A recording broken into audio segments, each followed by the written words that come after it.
Bharat Ratna doctor Babasaheb Ambedkar यांच्या चरणाशी विलीन होऊन माझे कॉलेजचे गुरु आदरणीय सोनावणे सर माझे शेजारी त्यांना नमस्कार करतो आणि संयोजकांनी या ठिकाणी मला 2 शब्द बोलण्याची संधी दिली।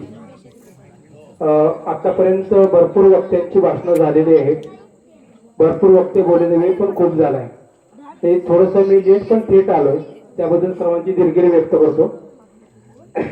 आज डॉक्टर बाबासाहेब आंबेडकरांची आपण 135वी जयंती साजरी करतो, बरोबर। या देशाला एक महान सुपुत्र लाभला की ज्याने हा देश घडवला आणि नुसता देश घडवला नाही तर देशाला संविधान दिलं। आज सगळे जे कोण असतील, जे कोण मोठे असतील कोण छोटे असतील, पण जे कोण असतील ते फक्त आपले डॉक्टर बाबासाहेब आंबेडकरांच्या संविधानावरती जिवंत आहेत असं म्हटलं तरी वावग नाही असं, बरोबर। मुद्दा असा आहे की आपणच थोडं, मी पण तुमचाच आहे, आपणच थोडं मगाशी आमच्या सामाजिक विज्ञानाच्या सरांनी सांगितलं की आपणच थोडं कमी पडतो की आपला माणूस किती मोठा, आपल्या माणसाची महत्ता किती मोठी आणि आपला माणूस काय केलं हे समजायला आपणच कमी पडतो। म्हणून अजूनही काही ठिकाणी थोडस आता सोनावणे सर आहेत म्हणून बोलतो, आजही काही ठिकाणी आपल्याला आपल्या न्याय हक्काची जागा आरक्षित असताना सुद्धा, बरोबर ना सर, आपल्या न्याय हक्काची जागा आरक्षित असताना सुद्धा आपल्याला डावलून कोणाला तरी जागा दिली जाते। याचं कारण काय तर आपण कुठेतरी कमी पडतो। आज माझी पोलीस मित्र संघटना आपल्या बरोबर आहेत, माझ्या भगिनी सगळ्या माझ्या बरोबर आहेत आणि आमच्या रेखा मोरे मॅडम आमचे देवळकर पत्रकार संघाच्या जिल्हाध्यक्ष आहेत, त्यांच्या निमंत्रणावर तुम्ही आज आलो। मला मुद्दा एवढाच सांगायचा आहे की आपण मगाशी आमचे संभाजी ब्रिगेडचे सर बोलले की आपण अजूनही वंचित आहे, आपण दाखवतोय तर थोडस आपण वंचित नाही आहोत, तर आपल्यामुळे काही जर वंचित राहिले हे समाजाला दाखवण्याचं काम आपलं आहे, बरोबर सर। दुसरी गोष्ट अशी की बाबासाहेबांच्या ज्यांनी राज्यघटना दिली त्या राज्यघटनेचा वापर करून काही लोक आपल्यावरती अतिक्रमण करतायत, तर त्यांना आपल्याला हे सांगता आलं पाहिजे म्हणून की आम्ही मूळ आहोत आणि आपण वंचित किंवा काही ठिकाणी आपण म्हणजे समजलं जातं आपल्याला, म्हणजे आपल्याला जात म्हणून सांगतो की काही ठिकाणी जाऊ द्या त्यांना कोण विचारतो त्यांचं कोण म्हणतो। आज आमचे सोनावणे सर साहेबांच्या बरोबर जवळ असतात, आज ठीक आहे, पण मुद्दा असा आहे साहेब असू देत किंवा मला राजकारण मी पत्रकार म्हणून सांगतो की मुद्दा असा आहे की आपणाला जर का आपलं मिळवायचं असेल तर आपल्या बापानं आपल्याला ते दिले, मग आपल्या बापाची किंमत आपल्याला नसेल तरच आपण वंचित राहू शकतो। आणि जर आपल्या बापाची किंमत आपल्याला असेल की आपला बाप कोण आहे, त्याला काय केलंय, तर या लोकांना धडा शिकवण्याची गरज ही आपलीच आहे आणि ती जबाबदारी आपली। आपण फक्त काय करतो कार्यक्रमामध्ये थोडस वाईट वाटत सगळ्यांना, पण आज 135वी जयंती आपण साजरी करतोय, आपण कार्यक्रमामध्ये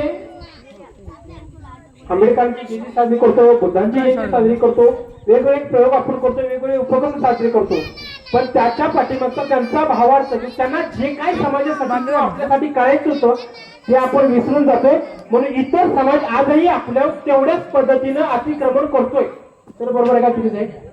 आणि ते अतिक्रमण जर थांबवायचं असेल तर आपणाला वंचित हा शब्द, आपण वंचित नाहीये, आपल्यामुळे ते वंचित झाले हे लक्षात ठेवा। आज पण बाबासाहेबांनी राज्यघटना दिली म्हणून आज ते वंचित झाले, त्यांना शोधाशोध करावं लागते, कुणबी दाखला एका दिवसात काढावा लागतो, दुर्दैवाची गोष्ट आहे सर, दुर्दैवाची गोष्ट आहे, एका दिवसात कुणबी दाखला काढून जिल्ह्याचे अध्यक्ष व्हावं लागतं, ही त्यांच्यासाठी वंचितची गोष्ट आहे, त्यांच्यासाठी, आपल्यासाठी नाहीये।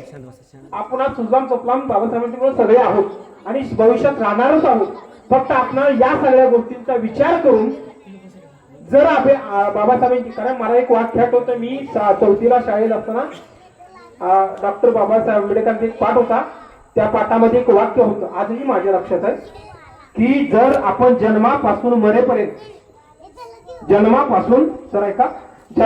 मरेपर्यंत शिकत राहिलो तरी ज्ञानसागराच्या कडेला असणाऱ्या गोरगाभर डोहापर्यंत पोहोचू शकतो।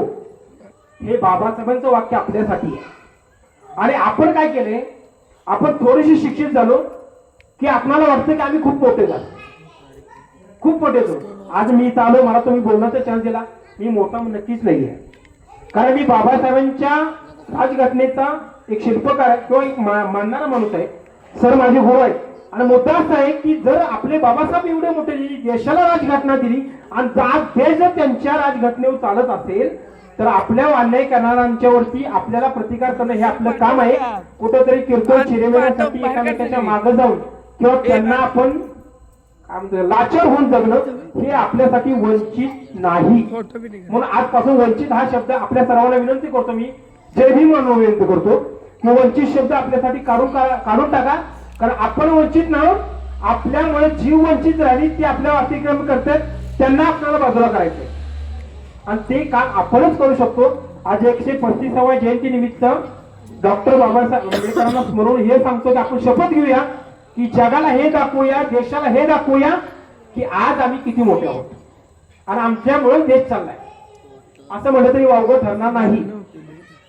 आपल्यामुळे देश चाललाय, आपल्यामुळे देशाच्या संविधानामुळे देश चालू आहे.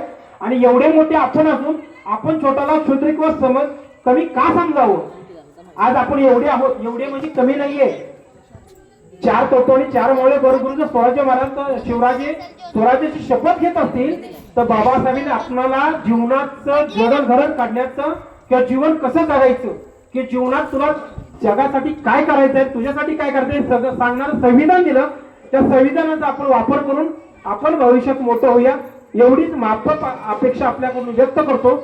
मला आपण सर्वांनी बोलवलं आणि सरांनी मला संयोजक म्हणून बोलण्याची संधी दिली त्याबद्दल मी आपल्या सर्वांचं आभार मानतो आणि सर्वांना एकदा जय भीम करतो.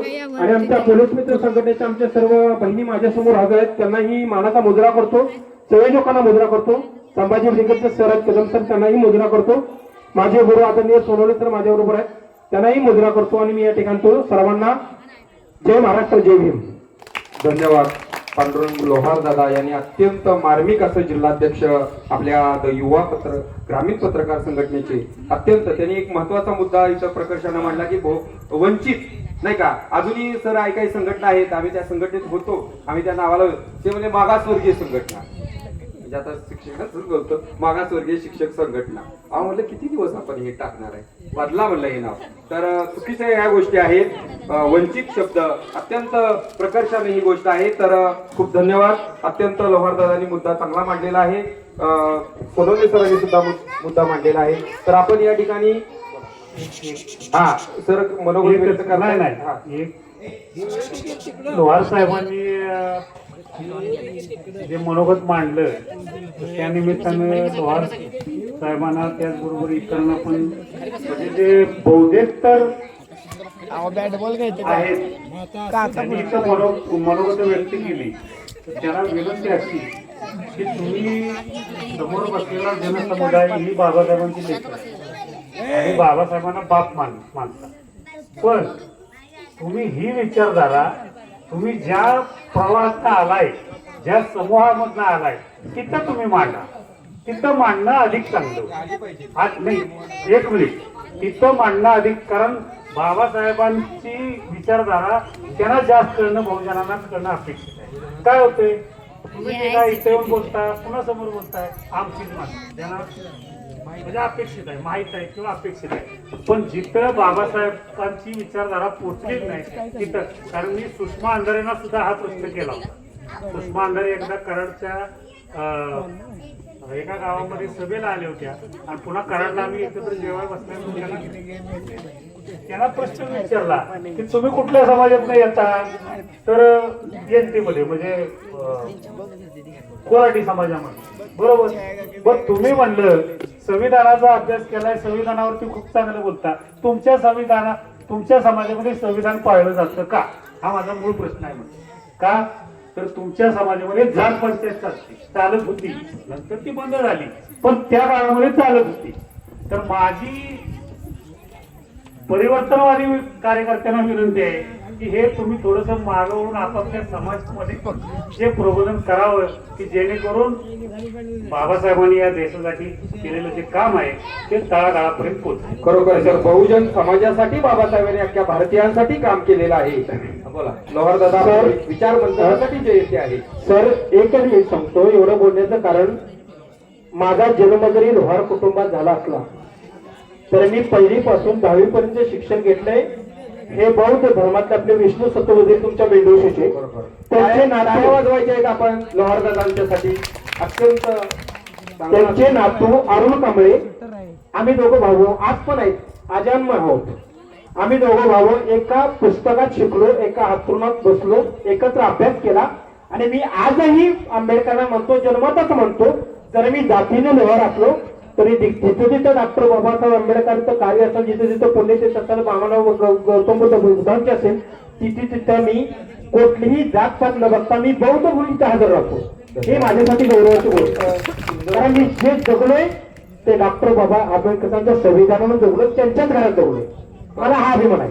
बहुजन समाजामध्ये हे परिवर्तन होत आहे. परिवर्तनाची लाट कोणी सोपवू शकणार नाही. आणि दुसरी गोष्ट मला सरांनी मुद्दा छान मांडला की तुमच्या समाजात हे रमवा.